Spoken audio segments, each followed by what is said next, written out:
ಇನ್ನು ನಿಮ್ಮದು ಈ ಸಿನಿಮಾದಲ್ಲಿ ಎಸ್ಪೆಷಲಿ ಮೊದಲಿಗೆ ಒಂದು ಟೀಸರ್ ಲಾಂಚ್ ಆಗುತ್ತೆ, ಆಮೇಲೆ ಒಂದು ಹಾಡು ಬರುತ್ತೆ, ಆಮೇಲೆ ಇನ್ನೊಂದು ಹಾಡು ಬರುತ್ತೆ, ರೀಸೆಂಟಾಗಿ ಒಂದು ಟೀಸರ್ ಬರುತ್ತೆ. ಸೊ ಇಲ್ಲಿವರೆಗೂ ಇನ್ನೂ ಏನೋ ಕಂಟೆಂಟ್ ಅಷ್ಟು ರಿವೀಲ್ ಮಾಡಿಲ್ಲ. ಬಟ್ ಬಿಟ್ಟಿರೋದ್ರಲ್ಲೇ ಸಾಕಷ್ಟು ವಿಷಯಗಳನ್ನು ಸೂಕ್ಷ್ಮವಾಗಿ ಅಬ್ಸರ್ವ್ ಮಾಡಿದ್ರೆ ನೀವಾಗಲೇ ಹೇಳ್ದಂಗೆ ಸಾಕಷ್ಟು ವಿಚಾರಗಳನ್ನು ಒಂದು ಟೀಸರ್ ಮೂಲಕ ಹೇಳುವಂಥ ಪ್ರಯತ್ನ ಮಾಡಿದ್ದಾರೆ. ಸೊ ನಿಮಗೂ ಸಾಕಷ್ಟು ಶೇಡ್ಗಳಿದೆ ಅಂತ ಇದ್ರಿ. ಫಸ್ಟ್ ಟೈಮ್ ಪೊಲೀಸ್ ಕಾಪ್ ಆಗಿ ಮಾಡ್ತಾ ಇದ್ದೀರಾ.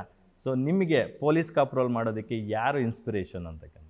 ಇನ್ಸ್ಪಿರೇಷನ್ ಅನ್ನೋದ್ರಿಂದ ಸರ್ ಅದು ನೋಡಿದಾಗೇ ಅದು ಖುಷಿ ಆಗುತ್ತೆ ಸರ್. ಲೈಕ್ ಕಾಪ್ ಡ್ರೆಸ್ಸಲ್ಲಿಗೆಲ್ಲ ಸುಮಾರು ಹಲವಾರು ಲೈಕ್ ಹಳೆ ಕಲಾವಿದರುಗಳು, ರಾಜ್ಕುಮಾರ್ ಸರ್ ಆಗಿರ್ಬೋದು, Vishnu sir, Sudeep sir, Darshan sir ಆಗಿರ್ಬೋದು, ಎಲ್ಲ ಹಿಂಗೆ ಸೀನಿಯರ್ಸ್ಗಳು ನೋಡಿದಾಗ ನಾವೊಂದಿನ ಬಟ್ ಇವಾಗ ಮಾಡೋಕ್ಕೆ ಅದಾಗಲ್ಲ, ಸ್ವಲ್ಪ ದಿನ ಆದ್ಮೇಲೆ ಮಾಡೋಕ್ಕೆ. ಬಟ್ ಈ ಥರ ಕ್ಯಾರೆಕ್ಟರ್ ಸಿಕ್ಕಿದ ತಕ್ಷಣ ನನಗೆಲ್ಲ ಮಾಡಬೇಕು ಅನಿಸ್ತು. ಬಟ್ ಆಮೇಲೆ ಆ ಕಾಕಿ ಹಾಕಿದ್ಮೇಲೆ ಗೊತ್ತಾಯ್ತು ನಿಜವಾಗ್ಲೂ ಪೊಲೀಸವ್ರಿಗೆ ಯಾಕೆ ಒಂದ್ಸಲ ಆ ದರ್ಪ ಅಂತಾರಲ್ಲ, ಏನಕ್ಕೆ ಆಡೋದು ಅನ್ನೋದು ಗೊತ್ತಾಗುತ್ತೆ. ಅದು ಆಟೋಮೆಟಿಕ್ ಆಗಿ ಇದಾಗ್ಬಿಡು ಸರ್. ಯೂನಿಫಾರ್ಮ್ ಅಲ್ಲೇ ಒಂದು ಕಲರ್ ಇರುತ್ತೆ ಅಂತ ಹೇಳ್ತಾರೆ, ಅದೊಂದು ರೇಂಜ್ ಇರುತ್ತೆ ಅಂತ ಹೇಳ್ತಾರೆ. ಸತ್ಯ ಅದಂತೂ ಸತ್ಯ. ಅದು ನನಗೆ ಆ ಯೂನಿಫಾರ್ಮ್ ಇದು ಮಾಡಿದ್ಮೇಲೆ ಗೊತ್ತಾಗಿತ್ತು. ಬಟ್ ಈ ಸಿನಿಮಾಗೋಸ್ಕರ ನೀವು ಎಲ್ಲರೂ ಯೂಶಲಿ ಎಫರ್ಟ್ಸ್ ಹಾಕ್ತಾರೆ, ನೀವು ಡಬಲ್ ಎಫರ್ಟ್ಸ್ ಹಾಕಿದ್ದಾರೆ ಅಂತ ನಮ್ಗೆ ಗೊತ್ತಾಗುತ್ತೆ. ರೀಸೆಂಟಾಗಿ ರಿಲೀಸ್ ಆದಂಥ ಟೀಸರಲ್ಲಿ ಕಂಪ್ಲೀಟ್ ಬೇರ್ ಬಾಡಿಯಲ್ಲಿ ಕಾಣಿಸ್ಕೊಂಡಿದ್ದೀರಾ. ಸೊ 6 ಪ್ಯಾಕ್ ಆಗಿ. ಸೊ ಹಿಂದೆನೂ ಮಾಡಿದ್ರಿ ನೀವು, ಬಟ್ ಇದಕ್ಕೆ ಮತ್ತಷ್ಟು ಟೋನ್ಡ್ ಮಾಡ್ಕೊಂಡಿದ್ದೀರಾ ಬಾಡಿನ. ಸೊ ಎಷ್ಟೆಲ್ಲ ಅಂದರೆ ಫಸ್ಟ್ ನಾನು ಬಜಾರಲ್ಲಿ ಮಾಡಿದ್ದೆ ಸರ್ ಕಂಪ್ಲೀಟ್ ಬೇರ್ ಬಾಡಿದು. ಈಗ ಸೆಕೆಂಡ್ ಟೈಮ್ ಇದು ರಿವೀಲ್ ಮಾಡ್ತಾ ಇರೋದು. ಸೊ ಅಂದರೆ ಅದನ್ನೇ ಸರ್ ಡ್ಯುಯಲ್ ಶೇಡ್ ಕ್ಯಾರೆಕ್ಟರ್ ಇದೆ. ಒಂದು ಈ ಕಾಪಲ್ಲಿ ಕಾಣ್ಕೋತೀನಿ, ಒಂದು ಆ ಥರ ಕಾಣಿಸ್ಕೋತೀನಿ. ಸೊ ಅದು ಬಂದು ಇನ್ನೊಂದು ಶೇಡ್ ಆಗಿರೋದ್ರಿಂದ ಅದಕ್ಕೋಸ್ಕರ ಪ್ರಿಪರೇಷನ್ ಆಗಬೇಕಿತ್ತು. ಸೊ ಕಾಪ್ಗೆ ಬೇರೆ ಥರ ಕಾಣಿಸ್ಬೇಕಿತ್ತಲ್ಲ. ಸೊ ಒಂದು 3 to 4 months ಅದಕ್ಕೆ ಅಂತ ವರ್ಕೌಟ್ಸ್ ಎಲ್ಲ ಮಾಡಿ ಡಯಟ್ ಅದು ಇದು ಮೇಂಟೈನ್, ಆಮೇಲೆ ನಾವು ತದನಂತರ ಶೂಟ್ಗೆ ಹೋಗಿ ಸರ್ ಪ್ಲ್ಯಾನ್ ಮಾಡಿ. ನಿಮ್ಮ ಹೈಟು ಪರ್ಸ್ನಾಲಿಟಿಗೆ ಯೂನಿಫಾರ್ಮು ಹೇಳಿ ಮಾಡಿಸಿದ್ದು ಅಂತ ನಿಮ್ಗೆ ಅನಿಸ್ತಾ? ಅದನ್ನ ಹಾಕ್ಕೊಂಡು ಒಂದ್ಸರಿ ನೀವು ನಿಂತ್ಕೊಂಡು? ಇಲ್ಲ, ಅದು ಫ್ರೇಮಲ್ಲಿ ನೋಡಿದ್ಮೇಲೆ ಚೆನ್ನಾಗಿ ಕಾಣಿಸುತ್ತೆ ಅಂತ ಅವ್ರಿಗೆ ಗೊತ್ತಾಗಿತ್ತು ಸರ್. ನಮಗೆ ನಮ್ಮ ಪ್ರೊಡ್ಯೂಸರ್ ಸರ್ ಆಗಿರ್ಬೋದು, ಒಂದಷ್ಟು ಜನ ಎಲ್ಲ ಕೂತಿರೋ ನೋಡೋ ಅವ್ರು ಇಲ್ಲ ಸಕ್ಕತ್ತಾಗಿ ಕಾಣುತ್ತೆ, ನಿಮ್ಮ ಹೈಟಿಗೆ ಇದು ಕರೆಕ್ಟಾಗಿ ಮ್ಯಾಚ್ ಆಗುತ್ತೆ. ಧನ್ವೀರ್ ಅವ್ರ ಜೊತೆ ಫಸ್ಟ್ ಕಾಂಬಿನೇಷನ್ನು, ಸೊ ಹೇಗೆ ಅನಿಸ್ತು? ಎಷ್ಟು ಕಂಫರ್ಟಬಲ್ ಕೋ ಆರ್ಟಿಸ್ಟ್ ಧನ್ವೀರ್ ಅವರು ಅಂತ? Very comfortable sir. Is a very professional actor. ಅಂದರೆ ಆ್ಯಕ್ಟ್ ಮಾಡಬೇಕನ್ನೋ ನಮ್ಮ ಸ್ಪೇಸ್ ಕೊಡ್ತಾರೆ. And it was lovely working with him. And silent ಆಗಿರ್ತಾರೆ ಅನ್ನೋದು ಒಂದು complaint I have every time. ಬಿಟ್ರೆ ಈಸ್ ವೆರಿ. ಹೌದಾ, ನಿಮ್ಮ ಜೊತೆನೂ ಸೈಲೆಂಟ್ ಆಗಿರ್ತಾರ? ನನಗೆ ಅನಿಸಿಲ್ಲ. ಏನಕ್ಕೆ ಅವ್ರು ಯಾರ ಜೊತೆ ಜೆಲ್ ಆಗ್ತಾರೋ ಅವ್ರ ಜೊತೆ ತುಂಬಾ ಮಾತಾಡ್ತಾರೆ. ಜೆಲ್ ಆದರೆ ಐ ಮೀನ್ ಅವ್ರದ್ದೊಂದು ಸರ್ಕಲ್ ಇರೋದು. ಅವ್ರ ಸರ್ಕಲಲ್ಲಿ ಹಿ ಇಸ್ ವೆರಿ ಕಂಫರ್ಟಬಲ್. ಇವಾಗ ಪ್ರಮೋಷನ್ಸಲ್ಲಿ I am getting to know him better ಥರ. ಇವಾಗ ಸ್ವಲ್ಪ ಮಾತಾಡ್ತಾರೆ. ಹೈಟ್ ಎಲ್ಲ ಮ್ಯಾನೇಜ್ ಮಾಡೋದು ಕಷ್ಟ ಆಗಿದೆ ಕೇಳ್ಬೇಡಿ.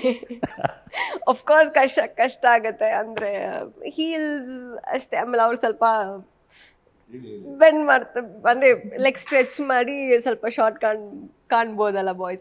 ಸೊ ಆ ಥರ ಮಾಡೋರು. ಇಲ್ಲಾಂದ್ರೆ ಪಾಪ ಕ್ಯಾಮ್ರಾ ಆಂಗಲ್ಸ್ನ ಬೇರೆ ಬೆಂಡ್ ಮಾಡಕ್ಕೂ ಹೋಗಲ್ಲ, ಯಾಕಂತಂದ್ರೆ ಸಿಕ್ಕಾಪಟ್ಟೆ ವರ್ಕೌಟ್ ಮಾಡಿ ಬಾಡಿ ಅವ್ರದ್ದು ಮ್ಯಾಚೋಮನ್ ಥರ ಕಾಣಿಸ್ತಾರೆ. ಅವ್ರು ಫ್ಲೆಕ್ಸಿಬಲ್ ಆಗಿ ಬೆಂಡ್ ಮಾಡಕ್ಕೂ ಆಗಲ್ಲ, ಆ ಥರ ಇರುತ್ತೆ.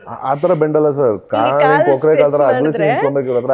ಅವಾಗ ಶಾರ್ಟ್ ಕಾಣ್ತಾರಲ್ಲ, ಹಿಂಗೆ ಅಗಲ್ಸ್ ನಿಂತ್ಕೊಂಡು ಕುಳ್ಳಕಾಂತೇವೆ ಸರ್, ಆ ಥರ ಮಾಡ್ಸೋದಿರಲ್ಲ. ಯಾಕಂದ್ರೆ ನಮ್ಮ ಕನ್ನಡ ಇಂಡಸ್ಟ್ರಿನಲ್ಲಿ ಇವ್ರ ಹೈಟ್ ಇರ್ತಕ್ಕಂಥ ಹೀರೋಗಳು ಒಂದು 3-4 ಜನ ಸಿಗ್ತಾರೆ ಅಷ್ಟೇ. ದರ್ಶನ್ ಅವರು, ಸುದೀಪ್ ಸರ್, ಇವರು ಈ ಥರ ಬೆಳವಣಿಗೆ ಎಷ್ಟಿದ್ದಾರೆ. ಹಾಗಾಗಿ ಹೀರೋಯಿನ್ಸ್ಗೂ ಸ್ವಲ್ಪ ಕಷ್ಟ ಆಗ್ಬೋದು ಅಂತ. ಅಫ್ಕೋರ್ಸ್ ಸರಿ, ಇವ್ರಿಗೆ ಮ್ಯಾಚ್ ಆಗ್ಬೇಕಂದ್ರೆ ಹುಡುಗಿನೂ 6'1" ಇರಬೇಕು. ಎಲ್ಲಿಂದ ತಗೋಬಾರ. ಕ್ಯಾಮ್ರಾಮನ್ ಸಿಕ್ಕಾಬಟ್ಟೆ ಕಷ್ಟಪಟ್ಟಿದ್ದಾರೆ ಶಾರ್ಟ್ಸ್ನ ಕ್ಯಾಪ್ಚರ್ ಮಾಡೋದಕ್ಕೆ. ಓಕೆ, ನಿಮ್ದು ಒಂದು ಒಳ್ಳೆ ಸಾಂಗ್ ರಿಲೀಸ್ ಆಗಿದೆ, ಜೂಡಾ ಸ್ಯಾಂಡಿ ಅವರು. ನಾನು ಪರ್ಸ್ನಲಿ ನನಗೆ ಮೆಲೋಡಿ ಸಾಂಗ್ಸ್ ಅಂದರೆ ಇಷ್ಟ. ಸೊ ತುಂಬ ಚೆನ್ನಾಗಿದೆ. ಯೋಗರಾಜ್ ಭಟ್ ಒಂದು ಒಳ್ಳೆ ಸಾಹಿತ್ಯ ಪದಗಳನ್ನ ಪೋಣಿಸಿದ್ದಾರೆ. ಅಟ್ ದ ಸೇಮ್ ಟೈಮ್ ಅದಕ್ಕೆ ಸಂಜೀತ್ ಹೆಗ್ಡೆ ಅವರು ಮತ್ತು ಲಹರಿ ಇವರು ತುಂಬ ಚೆನ್ನಾಗಿ ಆಡಿದ್ದಾರೆ ಕೂಡ. ಸೊ ನಿಮಗೆ ಅದನ್ನು ಪಿಕ್ಚರೈಸೇಷನ್ ನೋಡಿದ ಮೇಲೆ ಏನು ಅನಿಸ್ತು ಸಂಜನಾ ಅವರೇ? So is very very happy. ಅಂದರೆ ನಮಗೆ ಕತೆ ಹೇಳಬೇಕಂದ್ರೇ ಆಲ್ರೆಡಿ ಒಂದಷ್ಟು ರೆಫರೆನ್ಸ್ ಕೊಟ್ಟಿದ್ರು. ಇದೇ ಥರ ಒಂದು ಸಾಂಗ್ ಅವಶ್ಯಕತೆ ಇದೆ, ಅಂದರೆ ಇಟ್ ಗೋಸ್ ಅವಶ್ಯಕತೆ ಇದೆ ಆ ಥರ ಸಾಂಗ್ ಕತೆಗೆ. ಸೊ ಮುಂಚೆನೇ ಹೇಳಿದರು. So we were all prepared, okay ಈ ಥರ ಒಂದು ಸಾಂಗ್ ಬರುತ್ತೆ ಅಂತ. ಆ್ಯಂಡ್ ತುಂಬ ಏನಂತಾರೆ, ವೆರಿ ಕ್ರಿಯೇಟಿವ್ ಆಗಿ ತೆಗೆದಿದ್ದಾರೆ ಕೆಲವು ಸ್ಟೆಪ್ಸ್ ಎಲ್ಲ Bhushan master. So I was very happy ಏನು ಔಟ್ಪುಟ್ನ ನೋಡಿದಾಗ. ಸೊ ಆ್ಯಂಡ್ ಸಂಚಿತ್ ಹೆಗ್ಡೆ ಅವರು, I am his fan. Like ಅವ್ರು ಏನು ಹಾಡಿದ್ರು ಸಗದಾಗಿ ಕೇಳಿಸುತ್ತೆ ನನಗೆ. ಸೊ ಐ ಥಿಂಕ್ ನನ್ನ ಪ್ರೀವಿಯಸ್ ಹಾಡು ಕೂಡ ಮಳೆ ಅವ್ರು ಹಾಡಿದ್ರು. ಆ್ಯಂಡ್ ಇದು with his voice it's amazing. And Yogaraj sir ಒಂಥರ ವಿಡಿಯೋಲಿ ಏನಿದೆ ಸೊ ಎಷ್ಟು ಪರ್ಫೆಕ್ಟಾಗಿ ಇದು ಮಾಡಿದ್ದಾರೆ ಅಂದರೆ ಐ ಥಿಂಕ್ ತುಂಬ ಇಷ್ಟ ಆಯಿತು ಔಟ್ಪುಟ್ ನೋಡುವಾಗ. ಒಂದು ಲೈನ್ ಆಡಿ. ಮೊದಲನೇ ಆಡಿ ಪ್ಲೀಸ್. ಇರಿ ಸರ್, ಆಡಿ ಸರ್. ಗೊತ್ತಿಲ್ಲ ಸರ್, ಅದಕ್ಕೆ ಕೇಳ್ತಾರೆ ನಾನು. ಫಸ್ಟ್ ಲೈನ್ ಇವ್ರದಲ್ವಾ? ಸೆಕೆಂಡ್ ಲೈನ್ ಹೇಳಿ. ತುದಲುವೆನ ಪದಗಳ ನೀನೆ ಹೇಳಿ ನೆಕ್ಸ್ಟ್ ಕಲ್ತಿರೋದು ನಾಳೆ ಕೆಲಸ ಇದು, ಅದಕ್ಕೆ ನಂಗೆ ಗೊತ್ತು, ಅದ್ಬಿಟ್ಟು ಏನು ಬರೋಲ್ಲ. ಸರ್ ಬಟ್ ಸಾಂಗ್ಸ್ ನೋಡ್ತಾ ಇರ್ತೀವಲ್ಲ ಅದೆಲ್ಲ ಎಲ್ಲಿ ಬಯಾಟ್ ಆಗುತ್ತೆ, ಬಟ್ ಸಿಂಕ್ ಆಗುವಾಗ ಎಷ್ಟು ಸಖತ್ತಾಗಿ ಬರ್ದಿದಾರಲ್ಲ ಅಂತ ಅನ್ಸುತ್ತೆ. ಸೊ ನಿಮ್ಮೂರಿನಿಂದ ವಿಶ್ವ ಮಟ್ಟದವರೆಗೆ ರಾಜಕೀಯ, ಸಿನಿಮಾ, ಸ್ಪೋರ್ಟ್ಸ್ ಯಾವ ಸುದ್ದಿಯೂ ಮಿಸ್ ಆಗಲ್ಲ. ಬರೀ ಸುದ್ದಿಯಷ್ಟೇ ಅಲ್ಲ, ಜೊತೆಯಲ್ಲೇ ಇರುತ್ತೆ ವಿಶ್ಲೇಷಣೆ. ಗ್ಯಾರಂಟಿ ನ್ಯೂಸ್ ನ ಸಬ್ಸ್ಕ್ರೈಬ್ ಮಾಡಿ, ಫಾಲೋ ಮಾಡಿ, ಕ್ಷಣ ಕ್ಷಣದ ಅಪ್ಡೇಟ್ಸ್ ಪಡೆಯಿರಿ.